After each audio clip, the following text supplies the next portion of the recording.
Up next, a predator terrorizes a Texas town. I said, I have family, I have a son. Just please don't rape me. He started to choke me. I couldn't breathe. I was just gasping for air until he finally stopped. No one knew what he'd do next. We had a huge problem that this guy wasn't going to stop. When police find him, the DNA evidence exonerates him. He was smart enough to outwit the investigators. I knew he was just evil. And I never knew that there was evil people on this earth like that.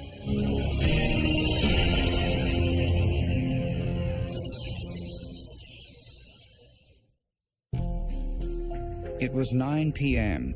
in Texas City, Texas. And 19-year-old Stevie Green was waiting for a friend to drive her home from work. But the friend never showed up.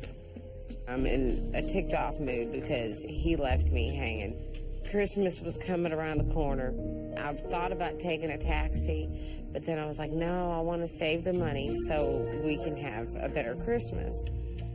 So Stevie decided to walk home, which was about a mile away. Suddenly, she heard someone running up behind her. The footsteps just stopped. The knife was in my bag. I didn't want to die.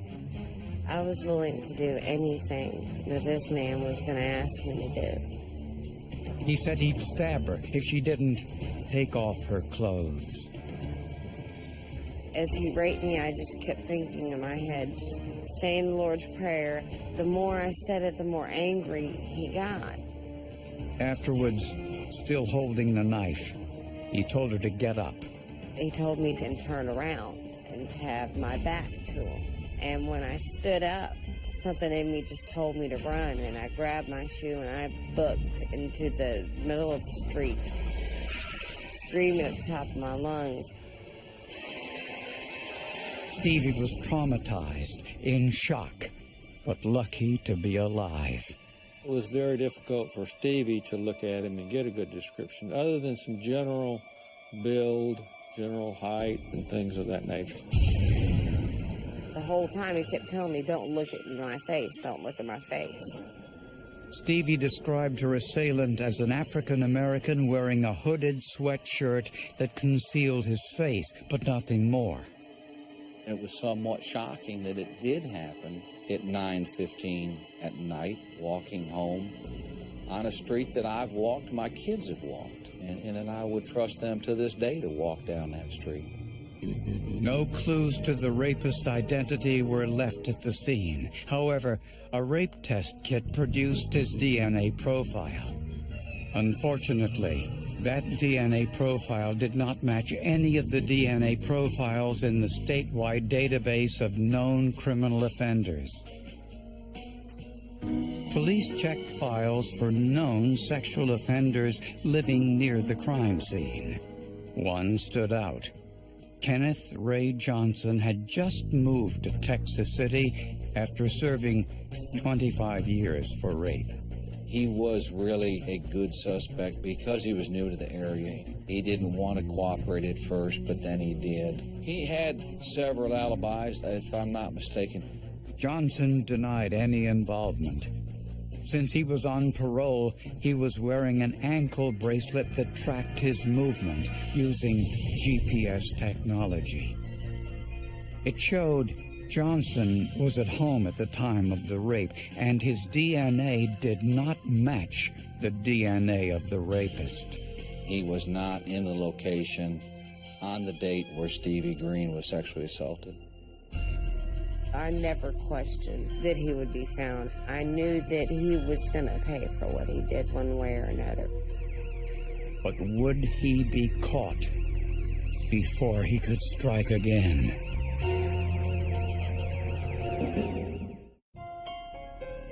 With no one in custody for Stevie Green's rape, investigators feared he would strike again. As the investigation went into the 5th week and we heard nothing more about any suspects being arrested or charged or identified, it became an idea that maybe this was going to be an unsolved crime. Then, 5 weeks later, 15-year-old Vanessa Rocha and her 16-year-old boyfriend were in a secluded area of Goddard Park in downtown Texas City. We went out there on many occasions and never had anything to worry about. A man walked rapidly toward the young couple. We looked up and we saw a man standing there with a devil mask on, with a gun. He told my boyfriend to turn, not to look at him. The man held a gun to Vanessa's boyfriend and ordered her to undress.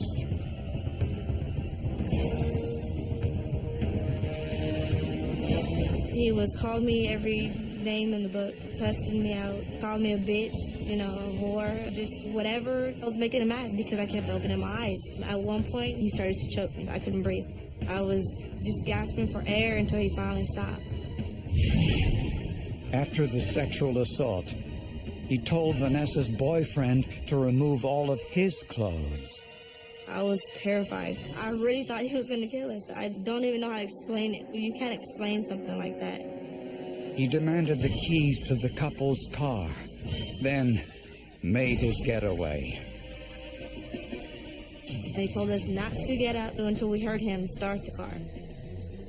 Unfortunately, because of the mask, neither of the teenagers was able to provide a detailed description. He was covered up from head to toe.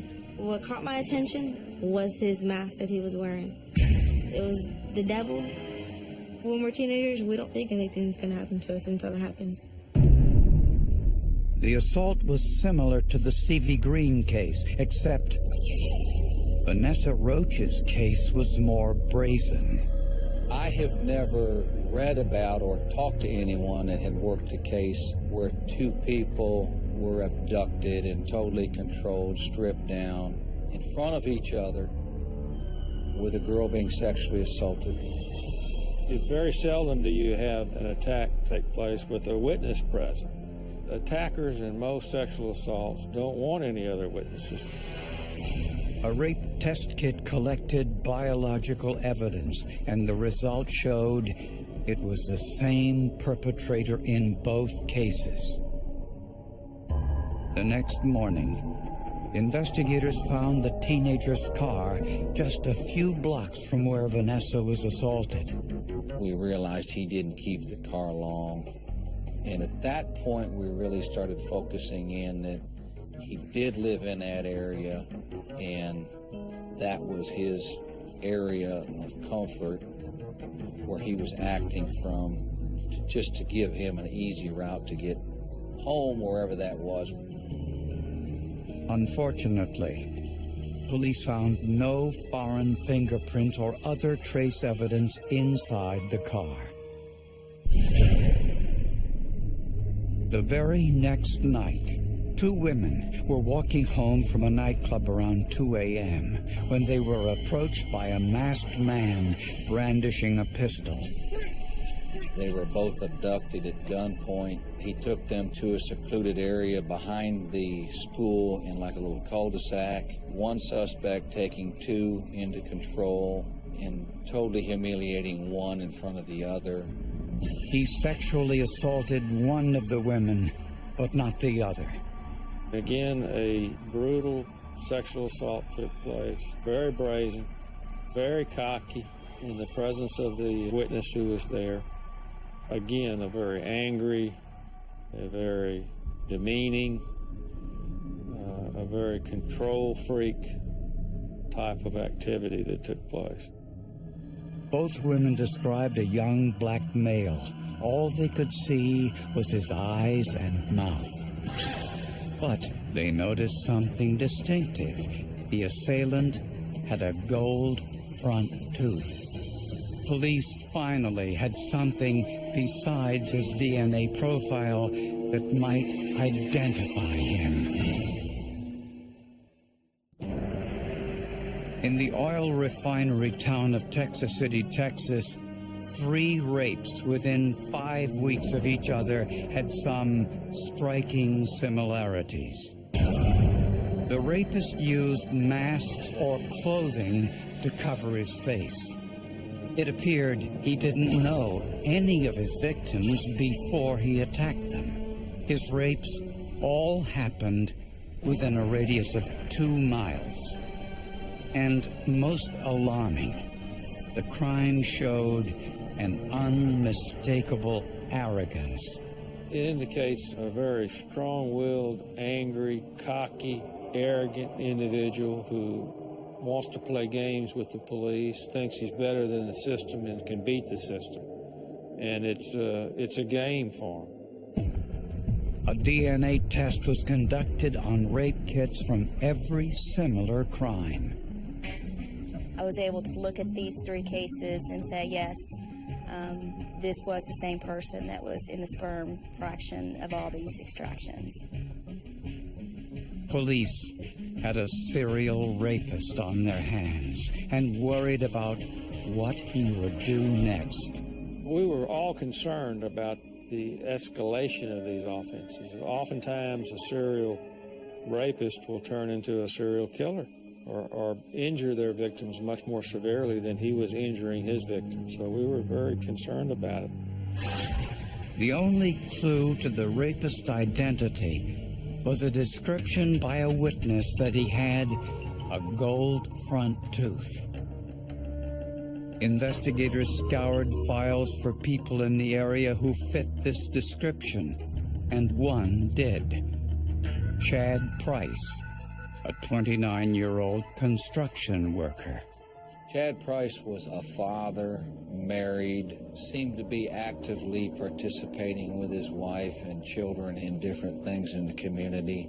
He had developed a reputation in the community of being just that bold, taunting, in-your-face, catch-me-if-you-can type of guy.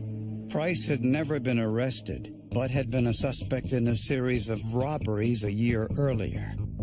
The robberies were unique because the perpetrator would call reporters to brag about his crimes.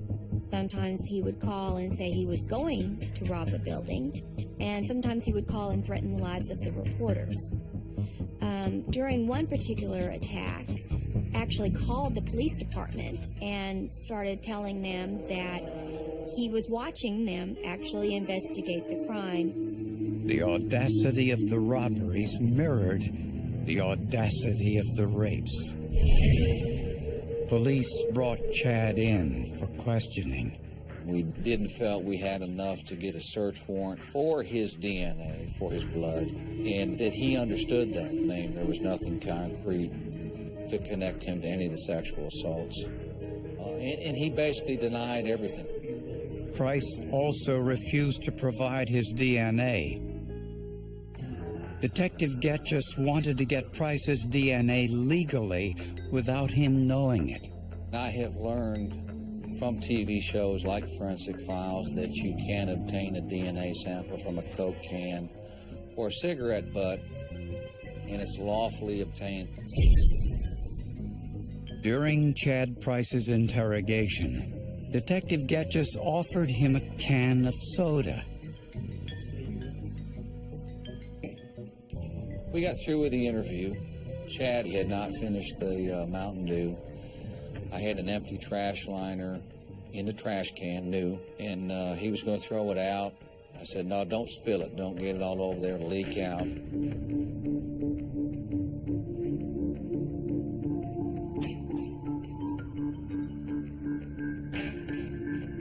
Investigators knew they had to drain the soda by making a hole in the bottom of the can. That's probably the best thing to do, is to go ahead and drain the can so that there's no chance that anything that spills out of that can could possibly affect that DNA that's on the mouth of the can. Then, DNA testing could begin. The very next day, before the DNA results were in, there was another rape 10 miles away. A 17-year-old girl and her 22-year-old boyfriend were parked at the Dickinson Bayou boat ramp when they encountered trouble. 2 people were present, girlfriend and a boyfriend, and out of nowhere came the assailant, opened the door, produced a gun, had them removed from the pickup truck, and then the terror began. The man sexually assaulted the girl at gunpoint while her boyfriend stood by helplessly. He picked the perfect people, just a couple of young kids out there making out in a desolate area. Investigators were convinced this was the work of Chad Price. At the DNA lab, Christy Wimsatt swabbed the opening of the Mountain Dew can with a sterile swab. I'm looking for a transfer of saliva or skin cells from the mouth onto the opening of the can. A DNA profile was produced, and it matched the DNA from all of the rape cases. I called Texas City Police Department to let them know that this was the guy that drank out of this can was the guy that was committing these rapes in that area. On September 12, 2000, Chad Price was arrested and charged with the crimes. They cut a search warrant for a storage shed where Price had items. They found a duffel bag, and in the duffel bag they found some tremendous evidence that supported all of the other evidence in the case, including the DNA. Everything from the ski mask to the Halloween mask of the devil to a gun. When I learned that the DNA test came back that it was him, I was excited. I was happy. I couldn't wait to come to court to testify. Despite the evidence, Price continued to deny any involvement, and he insisted that the DNA test on the soda can was falsified. He told me that he was not the rapist, that the Mountain Dew can never touched his lips, so therefore the police did not have his DNA, and that he was going to be required to take another blood sample, and that when the results of that blood sample were made available, it would show that his DNA was not at any of the crime scenes. In a shocking development, Chad Price turned out to be right. When Price was arrested, a sample of his blood was collected and sent to an independent lab for DNA testing. This time, his DNA did not match the biological evidence from the victims. I was in disbelief. I couldn't believe that we had the wrong person and that all the testing we had done had been wrong. And I wanted to, if it wasn't him, let's get him out of jail, no matter what I thought of him. But what went wrong? Investigators were determined to find out. A DNA test conducted by Texas law enforcement indicated Chad Price was the serial rapist terrorizing Texas City, Texas. But his defense attorney insisted on an independent DNA test. And when a private lab performed their test, it showed Chad Price wasn't the rapist. I was mortified. I was immediately short of breath, just trying to remember what I had done in the case, trying to figure out, what did I do, what was switched, what was different. Prosecutors couldn't believe they had the wrong man. The blood sample for the independent lab had been drawn from Price while he was in custody at the Galveston County Jail. A technician went into the prison, checked his identification, took his blood, then wrote the inmate's name on the vial containing his blood.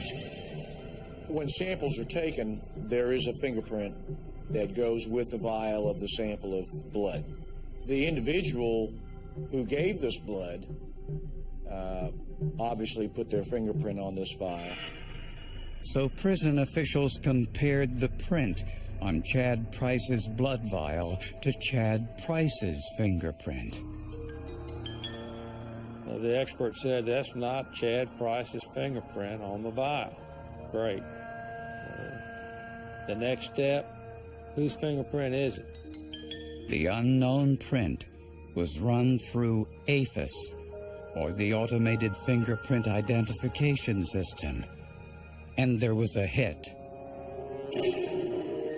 The print belonged to 36-year-old Derek Perry. Derek Perry was another inmate being detained or held in the Galveston County Jail on unrelated charges. He was also not a cellmate, but he was in the same pod as Chad Price. And in each pod, there must be 50 or 60 inmates. Two jailhouse informants told prison officials how Chad Price switched the DNA samples. They admitted to me that they witnessed and have personal knowledge of the conspiracy between Chad Price and Derek Perry to switch armbands for the blood sample. Chad Price had a mindset of someone who really believed he was smarter than everyone else. He had a real sense of power. He had a sense that he could control situations. I don't know where that comes from. The medical staff does not look at faces. They don't know Chad Price from Derek Perry. They call the name Chad Price. Instead of Chad Price standing up and walking forward to give blood, it was Derek Perry who came forward. Another DNA test confirmed what investigators had long suspected.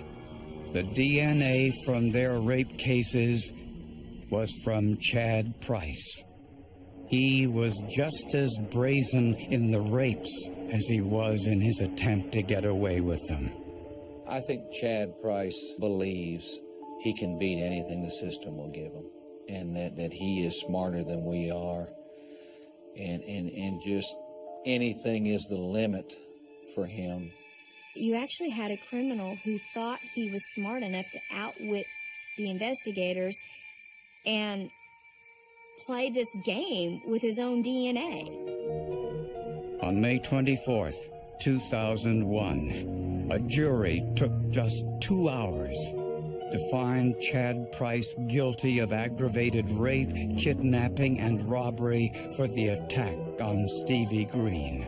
He was indicted on the other rapes, and the jury was informed of his involvement during the penalty phase. They sentenced Price to life in prison plus 60 years. He got a life sentence, and I found that to be surprising because I really thought he might get the death penalty. I was just ecstatic, knowing that he was going to be there just for life. I mean, I can't even explain the way I felt. Just I don't have to see this man. I don't have to worry about this man ever coming for me. I'd love for him to admit it. That was the only thing out of the whole trial that I think that's why I felt so robbed, was because I wanted him to admit it. I wanted him to say, yes, I did this. Derek Perry, who was due to be released from prison the day after he switched wristbands with Price, was charged with fabricating evidence and got an additional 5 years in prison. The Galveston County Jail has since changed its procedures for drawing blood. But the lesson for investigators and for Chad Price was that criminals may lie, but forensic technology doesn't. Without that Mountain Dew can to link him to these sexual assault cases, they might not have ever been able to get a warrant to get the actual known sample to compare to the sexual assault case. So I would say the DNA was key in this case. We take a lot of pride in putting a person like Chad Price behind bars. It's nice to get someone who is that arrogant and that cocky and that brazen behind bars as quickly as possible. Chad Price thinks he can beat whatever the system has to present. Technology is foolproof given the best circumstances. We had those best circumstances.